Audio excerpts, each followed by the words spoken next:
Urban Maestras Rising, where bi-weekly we will be covering topics centered on educating BIPOC students as BIPOC educators born and bred in NYC. We welcome parents, allies, and educators to be part of our community of listeners. If you are ready to take the next steps into these needed conversations, then you've come to the right place. We are your hosts, Jackie and Jazz. Hi and welcome. Today we will start our episode series on identity and intersectionality. Hey guys. So, all right, what is identity? So according to Psychology Today's website, identity encompasses the values people hold, which dictate the choices they make. And identity contains multiple roles, such as mother, teacher, and US citizen. And each role holds meaning and expectations that are internalized into one's identity. So identity continues to evolve over the course of an individual's life. And then they talk about, same website, about how identity is formed. So identity formation involves three key tasks: discovering and developing one's potential, one. The second one is choosing one's purpose in life. And the last one is finding opportunities to exercise that potential and purpose. So identity is also influenced by parents and peers during childhood and experimentation in adolescence. Did I say it right? Yes, you did. Yay! Guys, I always mispronounce adolescence because, English isn't second language. So we found this important to discuss because when it comes to servicing our students, oftentimes it's important to understand that they are identifying in very different ways, especially if you have like a diverse student body. And that brings us to the term intersectionality. So intersectionality was actually first coined by Kimberly Crenshaw. She's a critical race theorist. And the idea is that inequalities persist not just because of one set identity. It's not just about like gender, race, class. They overlap and they're not mutually exclusive. I think about it like a crossroads, but like multiple crossroads, and you're in the middle. That's how I visualize it. Right. So they're not mutually exclusive. Mm-hmm. And so it's important in certain instances because like if we're thinking about triggers and trauma in school now, depending on certain aspects of kids or adults' lived experiences, they might have different reactions based on whether they've had like gender bias inflicted upon them or race bias. So just as educators, we want to bring this conversation to the forefront. Yeah, for sure. So when we mentioned in episode 1 that we kind of like bonded, me and Jazz, over this one panel that we went to, which was called The Absence of the Black Educator, Why Representation Matters. And this was like back in May 2019, pre-COVID. And one of the panelists, I really don't want to butcher her name, but I'm sorry if I do. One of the panelists said something to me that really like has resonated with me, and like it's been something that I keep in the back of my mind, and something that I always try to consider because she brought up some good points. So her name is Nakinji Nikita Mayala. And what had happened at this particular panel, there were people were asking questions. So they said, what advice do you have for the educators in the room? And it was a room full of Black educators. So here's what she said: I need to get to know myself well, know what I'm bringing into the classroom, including my biases and blind spots. We got to check our own, study the silence in our lives, and sit with it. Whose story do I not know? There needs to be a mindset shift. We need to decenter our own ideas. We are not the carriers of all knowledge. So she said that, and I was like, dang, man, like, she brought up some really good points. For me, the part that really stood out was whose story do I not know? you know.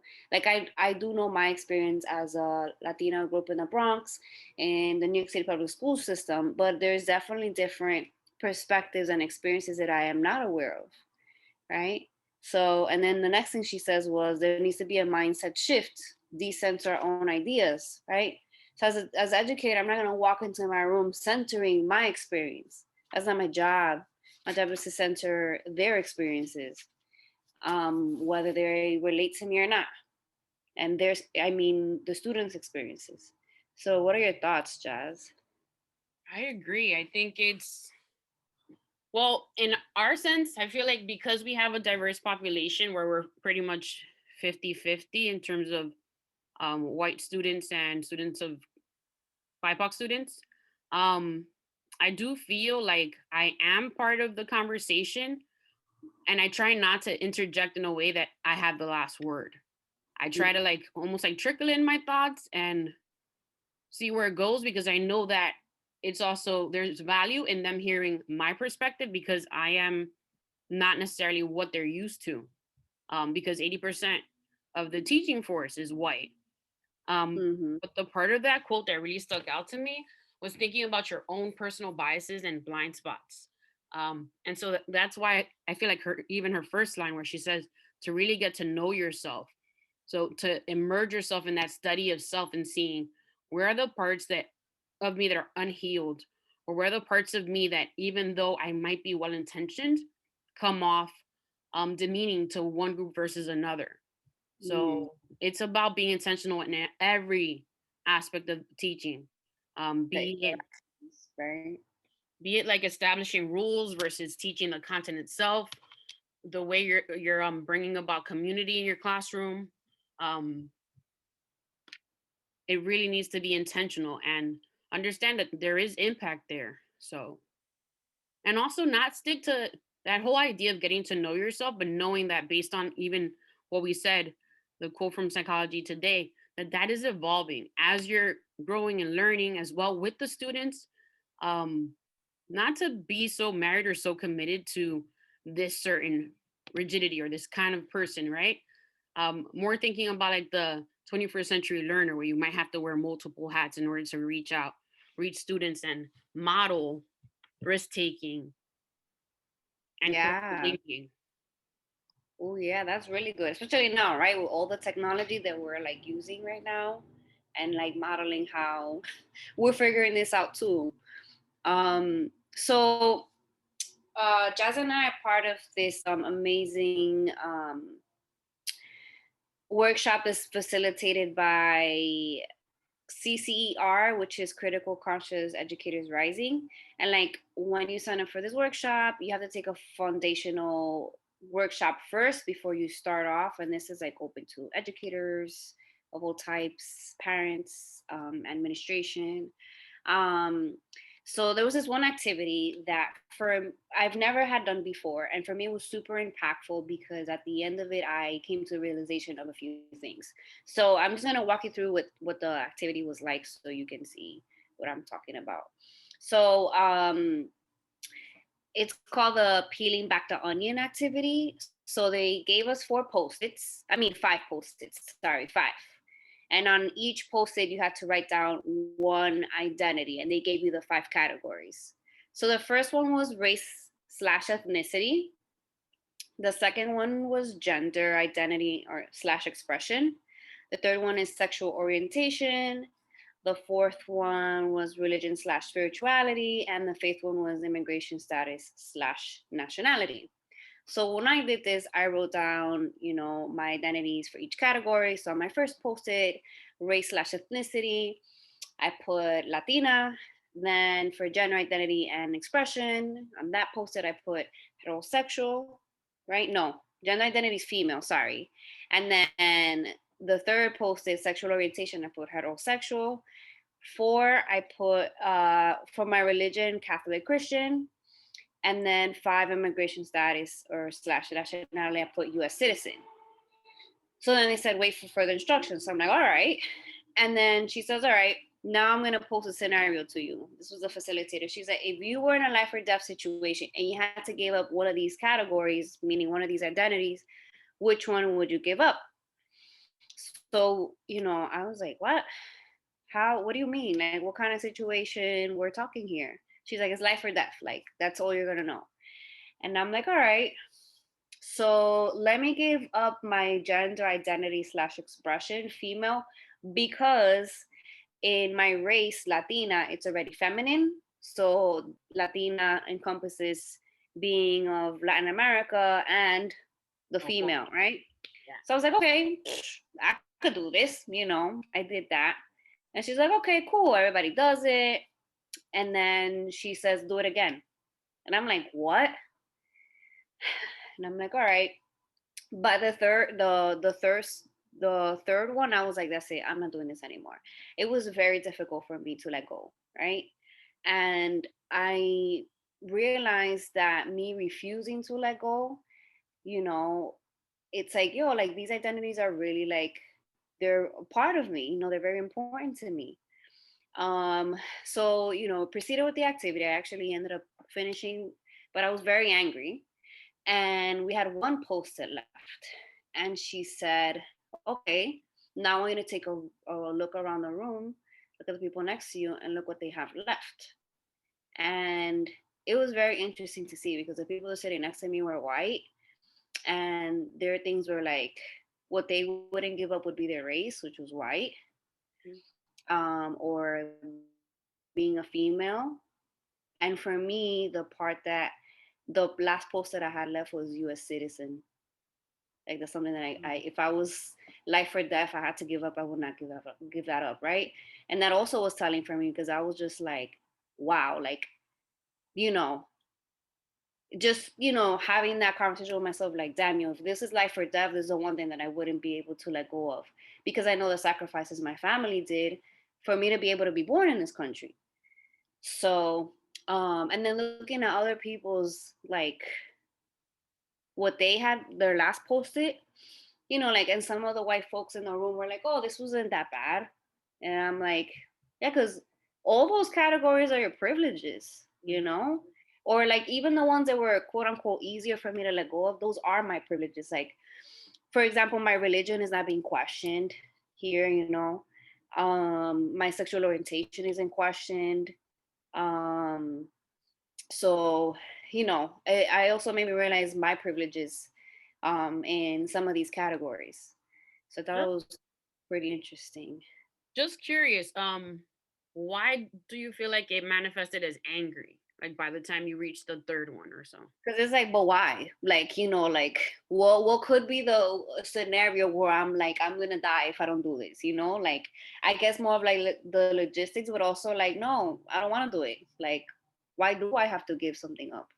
You Did you feel know? like you were being limited, and that's why like Yeah, and it's it like, was? no, why do I have to give up part of those? It's parts of me. Hmm. Like, kind of like saying, oh, what body part will you give up, life or death? But it's like, what? I want to have all my body parts, you know? Yeah, Um, but if I had to give up a body part, it would be none. Like, it was that battle. yeah. So, like, what would be your categories? Like, for you can see this here: race, ethnicity, gender identity, sexual orientation, religion, immigration status. So my categories would be for race and ethnicity. I would say Afro Latina. For gender, I'd say female. She, her. For sexual orientation, I would say heterosexual. Religion, I would say Catholic. Immigration status, I'm a US citizen. And I feel like if I were in that situation where they would tell me that I had to end up with one, I think the one that I wouldn't give up is being Afro Latina, because I feel like that has really affected the way I view life, or like my lens on things, Mm, more than anything. And I think my second hardest to give up would have been gender, mm, because of the Latino machismo. Yeah. But yeah. then everything else, yeah, pretty much feels like a privilege. Like I've never really had to question those things because I was never shamed or shunned for any of those things. So you were never persecuted. Persecuted for practicing a religion or for having a sexual orientation. Yeah. Yeah, well, having a particular sexual orientation. Um, yeah. So, you know, these identities of mine, they can, change, right? And my experience as a Latina who identifies as female, heterosexual, we have similar, right? We're both heterosexual, both same religion, both immigration status. We both identify as Latina, but you have Afro Latina, right? Mhm. And even like our gender identity is the same, but our experiences are completely different, you know? So that's where like the intersection comes in, right? Because that could be, me and somebody else could have the same exact identities and our experiences are going to be completely different. Right. And that's why it's really important to create that atmosphere like discussion and start off even with the youngest of students, or like if you're a parent, discuss that, because we don't necessarily know what are some things that are affecting a child, or even like the subconscious programming that's taking place where they're developing their paradigm and how they're going to be in the world. So it's really important to almost have those conversations to dig up what are the things that they're considering. Yeah, for sure. You were talking about like our interactions and like rules and routines in the classroom, right? So it's like also like what classroom values we're establishing, right? Um, Right, like that idea of a boys and girls line, right? I think you had mentioned it at one point. I did. I remember my old job, like, that was a thing. And growing up, that was a thing. You had a boys' line and a girls' line. And then at the school that I'm at now, there's just two lines. Like, it doesn't matter. And, in the beginning, I was like, what do you mean? Like, no, it's supposed to be girls and boys' line. It's like, but why? Because there's a boys and girls' line. Right. And then when I think about it, that's not really being inclusive if a student is not identifying as either, right? Or both. Um, Yeah, Not especially that, now, like with yeah. transgender children. Like I've come across at least 5 or 6 kids that were openly transgender, to the point that they were dressing like the other gender. They were taking it upon themselves to like cut their hair, even giving themselves a nickname. So I think that now, since it's becoming more inclusive, like now we have like a gender neutral bathroom for students. It's really important to consider when you're making distinctions unnecessarily. Like even on calling on students that behavior, I usually tend to go kind of binary, like boy girl, um, where it's like, yeah, even though that might be an easy way to do it, there should be more richness in the selection process, because it's not just about one of those identities. Yeah, for sure. And like, that was my privilege too. I didn't think about, oh, a girls and boys line is not inclusive because I don't have to worry about that. Me personally, in my experience, the way I navigate life. But as a teacher, this is definitely something that I has to be brought to my attention because then like, okay, we're gonna have two lines. And what's the most important part about them being in two lines? Them walking properly, where they're not running, skipping, hopping. They're all paying attention, and Please. it Yeah. doesn't have to be militant, but they just have to know what they're supposed to be doing, and that's the priority, right, of them getting in line. Like, does it matter if it's a boys girl line? Like, that's not really like the big deal. And I wanted to mention, because I didn't have to think about that, that wouldn't be something that will come to me right away. um Right. and and I then feel what, the kids grow up like in our school. I was talking to my class. I was like, back in the days, we had a boys and girls, and they were like, you had a boys and girls line? Why? Like, to them it sounded bizarre, but it felt good to hear them talk like that, because it's like that's not their world. Like, it's not even something that they're like, what, but why? So it was. right. But I feel like it speaks to that whole, what a lot of people refer to as the trauma in schools, where there's like, yes, schools can be very where you have to conform to certain rules and regulations, but like that's unnecessary stress. And I feel like we've come a long way in terms of boys and girls line, but there's other things that cause unnecessary stress or trauma that we're not necessarily addressing. But Mm, luckily, like we're doing race training and we're doing trauma informed training. And so I feel like we're doing more work uncovering certain things that might create either an identity crisis for someone, or affirm some while not affirming parts of others.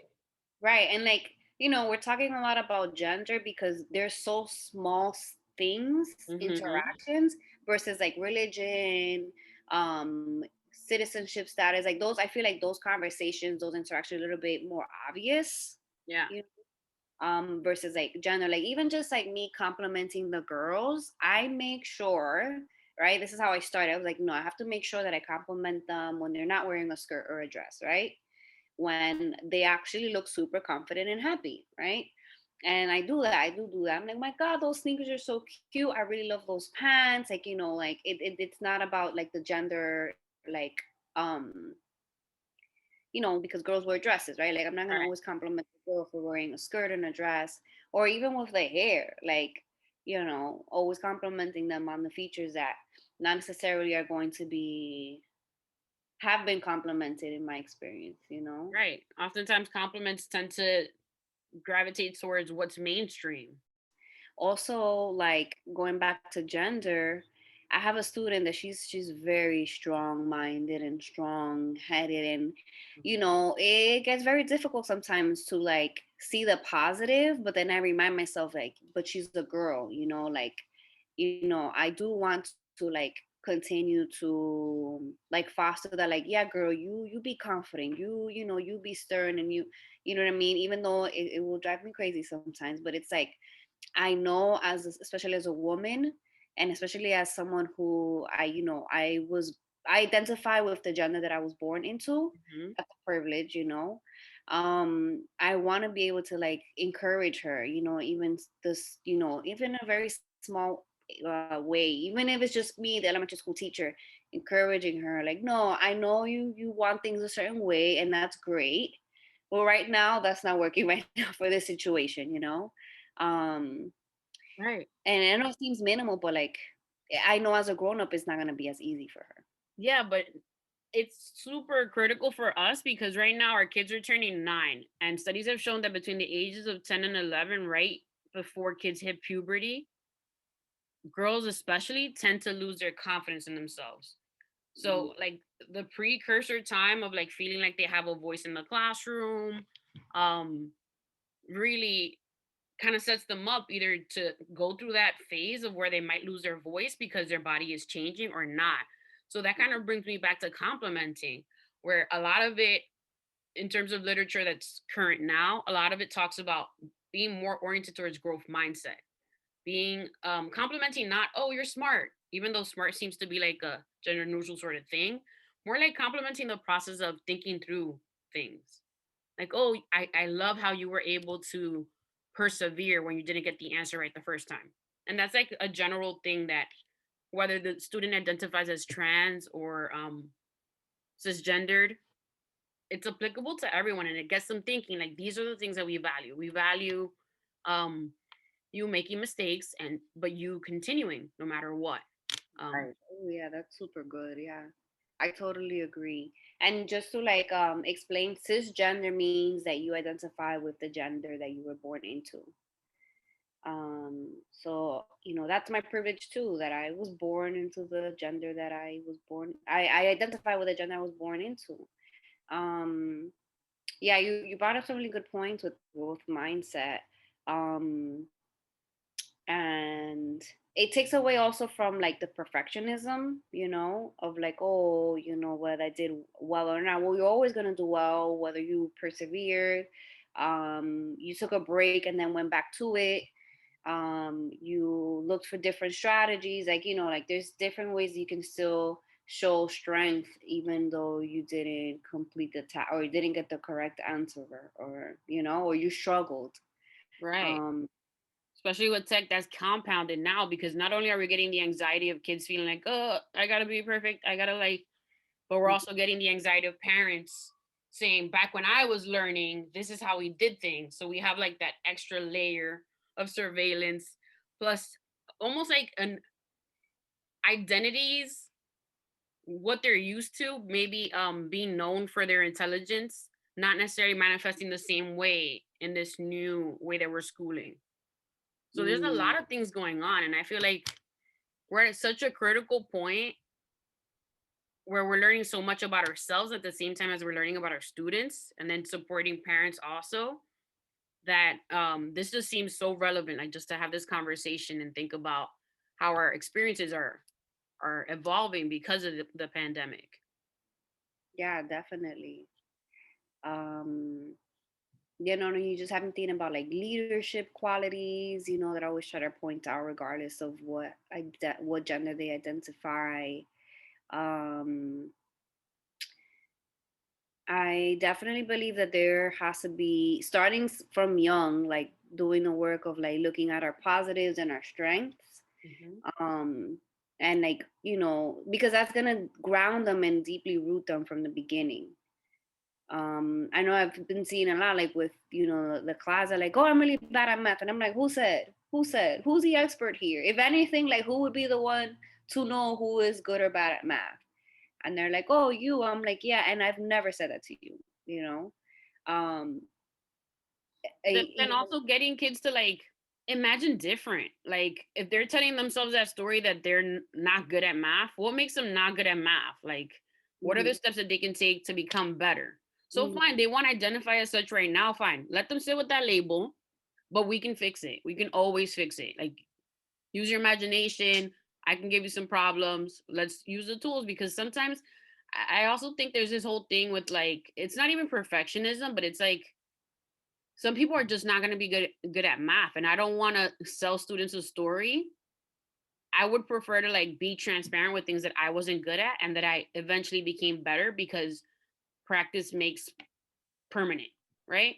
You right, learn those skills because you practice, not necessarily perfect.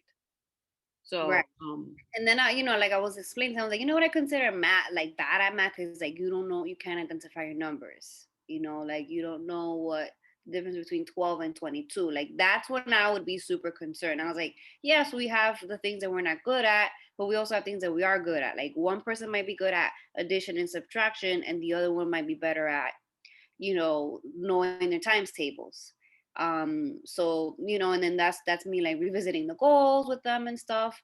um and that going back to what you're saying, like use your imagination, like what is it that specifically you're struggling with, you know like I had a student that she like wrote down crying saying that she got a low score in one of the assessments for math. And I was like, okay, let's look at what you got wrong, you know and she usually does really well with that particular test was fairly low.